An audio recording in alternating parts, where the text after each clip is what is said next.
یہ چینل کسی بھی غیر قانونی کام کو فروغ یا حوصلہ افزائی نہیں کرتا۔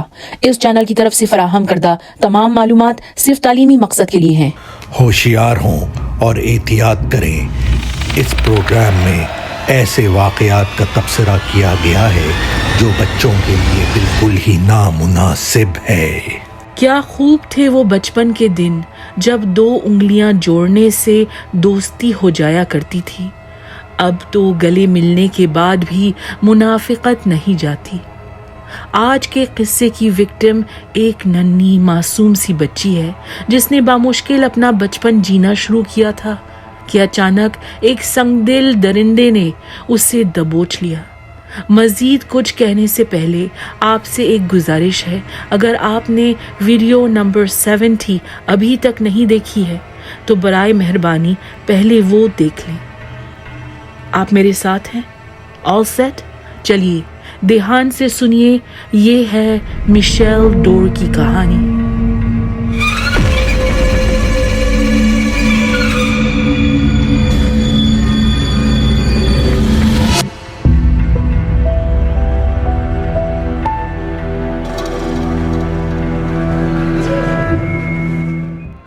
مئی 1986 سلور اسپرنگ میریلینڈ۔ سڈبری روڈ پر ایک سفید 2 منزلہ گھر کھڑا تھا جس میں کارل ڈور اکیلا رہتا تھا۔ کارل اور اس کی بیوی ڈیڈی کا ڈیورس فائنل ہونے کو تھا، لیکن دونوں اپنی 6 سالہ بیٹی میشیل کو لے کر ابھی بھی جنگ عظیم لڑ رہے تھے۔ ڈیڈی بچی کی مکمل کسٹڈی اور مہینے کا خرچہ چاہتی تھی۔ یہ ان دونوں کے درمیان بہت زیادہ بحث اور تکرار کا موضوع تھا۔ بیچ میں چھوٹی میشیل پھنسی ہوئی تھی۔ اس ویکینڈ وہ کارل کے پاس آئی ہوئی تھی۔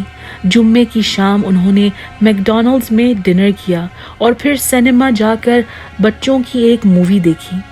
31 مئی 1986 ہفتے کا دن تھا۔ میشیل نے لکی چارمز سیریل سے ناشتہ کیا اور پھر ٹی وی پر کارٹونز دیکھے۔ دوپہر کے قریب درجہ حرارت 35 ڈگری سیلسیس تک پہنچ گیا تھا۔ میشیل نے باپ سے گرمی کی شکایت کی تو کارل نے گھر کے بیک یارڈ میں میشیل کے لیے پلاسٹک ٹرٹل کی شکل کے سوئمنگ پول میں ٹھنڈا ٹھنڈا پانی بھر کر دیا۔ میشیل نے گلابی اور سفید پولکا ڈاٹ کا سوئمنگ سوٹ پہنا ہوا تھا اور وہ بار بار کارل کو بلا کر اپنا کرتب دکھا رہی تھی، کبھی پانی میں بلبلے بنا کر، کبھی مچھلی کی طرح تیر کر۔ تھوڑی دیر بعد کارل کھانا پکانے کے لیے کچن میں چلا گیا۔ دوپہر کے آس پاس باپ بیٹی مل کر لنچ کرتے ہیں۔ اس کے بعد میشیل ایک رنگین تولیہ لے کر باہر واپس چلی جاتی ہے۔ اس دن انڈیاناپولیس 500 کی ریس ٹی وی پر نشر کی جا رہی تھی۔ کارل ٹی وی دیکھنے میں مگن ہو گیا۔ نہ جانے کتنے گھنٹے گزر گئے۔ شام کے تقریباً 4 بجے کارل کو جب کافی دیر تک میشیل کی ٹرٹر کی آواز سنائی نہیں دی، وہ صوفے سے اٹھ کر کھڑکی سے بیک یارڈ میں جھانکتا ہے۔ سوئمنگ پول خالی پڑا تھا اور میشیل بیک یارڈ میں کہیں نہیں تھی۔ اس وقت کارل کچھ زیادہ گھبرایا نہیں، کیونکہ 2 گھر چھوڑ کر ایک 5 سالہ الزبتھ کلارک نامی بچی رہتی تھی۔ میشیل اکثر الزبتھ سے کھیلنے اس کے گھر جاتی تھی۔ کارل نے سوچا شاید میشیل سوئمنگ پول میں کھیلتے ہوئے بور ہو گئی تھی اور وہ یقیناً اپنی سہیلی سے کھیلنے گئی ہوگی۔ کارل بھاگتا ہوا میشیل کی دوست کے گھر جاتا ہے۔ الزبتھ کا باپ جیفری دروازے پر آتا ہے اور پوچھنے پر بتاتا ہے کہ اس نے میشیل کو نہیں دیکھا۔ الزبتھ سے بھی یہی سوال کیا جاتا ہے۔ وہ کہتی ہے کہ میشیل تو یہاں نہیں آئی۔ اب تو کارل کی ہوش و حواس اڑ گئے تھے۔ میشیل ان چھوٹے بچوں میں سے نہیں تھی جو بغیر اجازت مانگے کہیں بھی نکل جاتے ہیں۔ اسے اجنبیوں سے بات کرنے کی عادت نہیں تھی۔ وہ تو اکیلے سڑک پار کرنا نہیں جانتی تھی۔ کارل کو ڈر تھا کہ اس کی بیٹی خطرے میں تھی۔ وہ محلے میں ادھر ادھر بھاگتا ہے، گھر گھر دروازوں پر کھٹکھٹاتا ہے، بیٹی کا نام پکارتا ہے۔ گھنٹوں کی تلاش بیکار ہوئی۔ ایسا لگتا تھا کہ میشیل کو زمین نگل چکی تھی۔ جب وہ کہیں سے نہیں ملی، کارل پولیس کو فون کرتا ہے۔ پولیس افسران، شہریوں کی والنٹیئر سرچ ٹیمز، کارل اور اس کے جاننے والے سب مل کر میشیل کی تلاش میں نکلتے ہیں۔ سارا شہر چھان مارتے ہیں۔ ہر گلی میں 6 سالہ بھورے بال، نیلی آنکھوں اور فریکلز والی بچی کی تصویر والا پوسٹر لگایا جاتا ہے۔ پولیس افسران میشیل کی ماں ڈیڈی سے رابطہ کرتے ہیں۔ وہ فوراً کہتی ہے، مجھے معلوم ہے کہ میشیل کے ساتھ کیا ہوا ہے۔ کارل نے کئی بار دھمکی دی ہے کہ وہ مجھ سے بدلہ لے گا، میشیل کو مجھ سے چھین لے گا۔ مجھے ڈر ہے کہ کارل نے میشیل کو قتل کر دیا ہے۔ وہ اس کے خرچے کے لیے ہر مہینے $400 تک دینے کے لیے کتراتا ہے۔ لڑتے جھگڑتے ہوئے اس نے 2-3 دفعہ مجھے تھپڑ بھی مارا ہے۔ وہ غصے میں آ کر کچھ بھی کر سکتا ہے۔ اس الزام کے بارے میں سن کر کارل ڈور نے پولیس افسران کو یقین دلایا کہ وہ اپنی بیٹی سے بے حد پیار کرتا ہے۔ وہ ڈیٹیکٹیو سے کہتا ہے، میرا پالی گراف ٹیسٹ کروائیں، میں ثابت کرنا چاہتا ہوں کہ میں جھوٹ نہیں بول رہا، میرا یقین مانیے، میں کچھ نہیں جانتا۔ کارل کا لائی ڈیٹیکٹر ٹیسٹ کیا جاتا ہے۔ وہ پالی گراف ٹیسٹ بری طرح سے فیل کر دیتا ہے۔ ٹیسٹ ایگزامنر نے پایا کہ کارل نے پوچھے ہوئے سوالات کا جواب بہت جھجک کر، ہچکچا کر دیا تھا، جیسے اکثر جھوٹا آدمی کرتا ہے۔ اب تو ڈیٹیکٹیوز نے ٹھان لیا تھا کہ کارل ہی اپنی بیٹی کی گمشدگی کا ذمہ دار ہے۔ کارل ڈور سے لاتعداد گھنٹوں تک پوچھ گچھ کی جاتی ہے۔ مختلف چالوں سے اسے اعتراف جرم کروانے کی کوشش کی گئی، کبھی چیخ چلا کر، کبھی دھمکا کر۔ پولیس افسران اس سے بار بار ایک ہی سوال کرتے رہے، بتاؤ تم نے میشیل کے ساتھ کیا کیا ہے؟ ہر وقت کارل کا جواب وہی تھا، میں کچھ نہیں جانتا، آپ میرا پیچھا چھوڑیں، میشیل کو ڈھونڈیں، میں نے آپ سے کچھ نہیں چھپایا ہے۔ سچ میں کارل کے پاس چھپانے کے لیے ایک چیز تھی، کیونکہ وہ شرمندہ تھا کہ اس نے اپنی بچی کو اتنا لمبا عرصہ اکیلے چھوڑ دیا تھا۔ وہ پولیس سے جھوٹ بولتا ہے اور ٹائم لائن غلط بتاتا ہے۔ میشیل کو کارل نے تقریباً 12:30 بجے دیکھا تھا، لیکن وہ پولیس سے جھوٹ بولتا ہے اور کہتا ہے کہ اس کی نگاہ میشیل پر آخری بار 2:10 پر پڑی تھی۔ کارل کو الگ الگ موقعوں پر پولیس اسٹیشن بلایا جاتا ہے، گھنٹوں تک انٹروگیٹ کیا گیا، اسے نیند سے محروم کیا گیا۔ وہ بھوکا تھا، پیاسا تھا، بہت تھک گیا تھا۔ آخر کار میشیل کے لاپتہ ہونے کے چند دن بعد کارل اعتراف کرتا ہے، ہاں میں قاتل ہوں، میں نے میشیل کو قتل کیا ہے۔ وہ ڈیٹیکٹیوز کو مختلف جگہوں کے بارے میں بتاتا ہے جہاں اس نے میشیل کی لاش دفن کی تھی، گھر کے بیسمنٹ میں، بیک یارڈ میں اور واشنگٹن ڈی سی کے ایک قبرستان میں، اپنے باپ کی قبر کے اندر۔ گھر کے بیسمنٹ اور بیک یارڈ کے ہر حصے کو فورینزک ٹیم کھود کر چھنی کر دیتے ہیں، لیکن کوئی لاش نہیں ملتی، کیونکہ پولیس نے کارل ڈور پر بہت دباؤ ڈالا تھا۔ وہ سٹریس اور انگزائٹی کا شکار تھا۔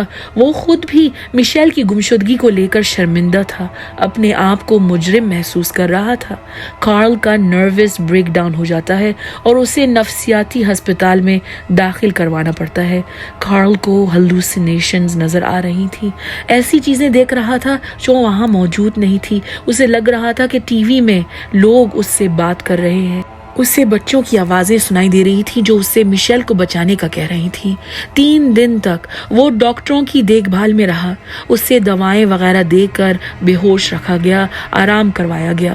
ہسپتال سے چھوٹتے ہی کارل اور اس کے وکیلوں نے ایک پریس کانفرنس رکھوایا جس میں اس نے وہاں جمع ہوئے ٹی وی اسٹیشنز اور جرنلسٹ سے کہا، میں بے گناہ ہوں، میں نے میشیل کا قتل نہیں کیا ہے، مجھے غلط بیان دینے پر مجبور کیا گیا تھا، ذہنی ٹارچر دیا گیا تھا اور برین واش کرنے کی کوشش کی گئی تھی۔ کارل ڈیٹیکٹیو سے ایک اور بار پالی گراف ٹیسٹ منگواتا ہے تاکہ وہ اپنی بے گناہی ثابت کر سکے۔ اس بار وہ پاس ہو جاتا ہے۔ سوال یہ تھا، کیا کسی اور نے میشیل کو کڈنیپ کیا تھا؟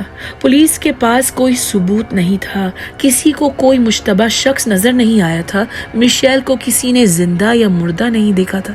میشیل ڈور کا غائب ہونا ایک کولڈ کیس بن گیا۔ مہینے نہیں، سال و سال گزر گئے۔ کارل ڈور نے دوسری شادی کر لی. اس کی نئی فیملی, نئے بچوں نے اس کے دکھ کو تھوڑا کم کیا, لیکن چند لوگ جن میں کئی ڈیٹیکٹیوز اور میشیل کی ماں ڈیڈی بھی شامل تھی ابھی بھی کارل کو ذمہ دار ٹھہراتے تھے. اور پھر تقریباً 6 سال بعد سن 1992 میں اسی علاقے میں کارل ڈور کے گھر سے چند میل کے فاصلے پر ایک اور لڑکی غائب ہوئی, لورا ہوٹلنگ. لورا ہوٹلنگ ایک 23 سالہ ذہین ہارورڈ یونیورسٹی کی گریجویٹ تھی اور وہ 19 اکتوبر 1992 سے لاپتہ تھی. چند دن بعد یہ بات سامنے آئی کہ لورا ہوٹلنگ کو اس کے کمرے میں اس کے بستر میں قتل کیا گیا تھا اور قاتل نے بہت اچھی طرح خون میٹرس سے صاف کر دیا تھا. لورا کے برش میں ایک وگ کا بال ملا تھا. اس کے گھر کے قریب اس کے تکیے کا غلاف ملا جس پر قاتل کا انگوٹھے کا نشان تھا. لورا ہوٹلنگ کے گھر کا مالی ہیڈن کلارک اس کا قاتل تھا. دوستوں, یہی وجہ تھی کہ میں نے ویڈیو کی شروع میں آپ کو پچھلی ویڈیو دیکھنے کی ترغیب دی تھی. لورا ہوٹلنگ کے کیس کے بارے میں جانکاری کر کے چند پولیس افسران ہیڈن کلارک کا نام سن کر چونک جاتے ہیں. یہ نام وہ پہلے سے جانتے تھے کیونکہ جب میشیل ڈور غائب ہوئی تھی ہیڈن کلارک 2 گھر چھوڑ کر اپنے بھائی جیفری کے گھر میں کرائے کے کمرے میں رہتا تھا اور ہیڈن کلارک کی بھتیجی چھوٹی الزبتھ میشیل کی دوست تھی. ڈیٹیکٹیوز یاد کرتے ہیں کہ ابتدائی انویسٹیگیشن کے دوران میشیل کے سارے محلے والوں کو انٹرویو کیا گیا تھا اور الزبتھ کلارک کے گھر والوں کو تو خاص توجہ دی گئی تھی. پولیس کو بتایا گیا تھا کہ جس دن میشیل لاپتہ ہوئی تھی ہیڈن کلارک گھر پر اکیلا تھا. وہ اس وقت اپنا سامان اکٹھا کر رہا تھا, اپنی پیکنگ کر رہا تھا کیونکہ اس کے بھائی جیفری نے اسے گھر سے نکلنے کا حکم دے دیا تھا. ہیڈن اپنی بھتیجی اور بھتیجے کے سامنے نازیبا حرکت کرتے ہوئے پکڑا گیا تھا اور بھائی جیفری نے اس سے کہا تھا, میں اور میری بیوی بچے باہر گھومنے جا رہے ہیں. ہمارے لوٹنے سے پہلے میں چاہتا ہوں کہ تم اپنا بوریا بستر لے کر یہاں سے چلے جاؤ. 6 سال پہلے پولیس افسران نے جب ہیڈن کلارک سے پوچھ گچھ کی تھی شروع میں ہیڈن نے عام سوالات کا جواب اچھی طرح سے دیا تھا, لیکن جیسے ہی ڈیٹیکٹیوز نے میشیل ڈور کا نام لیا تھا اس کا رویہ بالکل بدل گیا. وہ کانپنے لگا تھا, اس کے ہاتھ تھرتھرا رہے تھے, اس کے پسینے چھوٹ رہے تھے, وہ نظریں چرانے لگا تھا. آخر میں اس نے وہیں بیٹھے بیٹھے الٹی کر دی تھی. اسے بھاگ کر واش روم جانا پڑا تھا. اگرچہ ڈیٹیکٹیوز کو ہیڈن کی حرکتیں غیر معمولی اور مشکوک لگ رہی تھیں. انہیں بتایا گیا تھا کہ ہیڈن کو 1 سال پہلے نیوی کے ڈاکٹر نے پیرانوئڈ سکیزوفرینک قرار دیا تھا. ہیڈن کی ذہنی حالت صحیح نہیں تھی, مگر اس کا یہ مطلب تو نہیں کہ وہ اغواکار یا قاتل تھا. ہیڈن کلارک ان دنوں چیوی چیس کنٹری کلب میں باورچی کا کام کرتا تھا. ڈیٹیکٹیوز نے اس کے باس سے اس کا ٹائم کارڈ نکلوایا. ہیڈن کلارک نے اس دن اپنی ڈیوٹی 2:46 پر شروع کی تھی. کارل ڈور نے کہا تھا کہ اس نے 2:10 تک میشیل کی نگرانی کی تھی.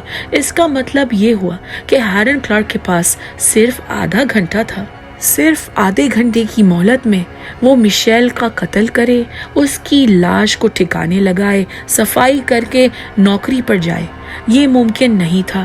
چند دن بعد جب کارل ڈور نے میشیل ڈور کے قتل کا اعتراف کیا تو ڈیٹیکٹیوز نے ہیڈن کلارک کو سسپیکٹ کی لسٹ سے ہمیشہ کے لیے ہٹا دیا تھا. اب سن 1993 میں ہیڈن کلارک لورا ہوٹلنگ کے قتل کے جرم میں جیل میں سزا کاٹ رہا تھا اور وہ میشیل ڈور کے بارے میں کسی بھی سوال کا جواب دینے کے لیے تیار نہیں تھا.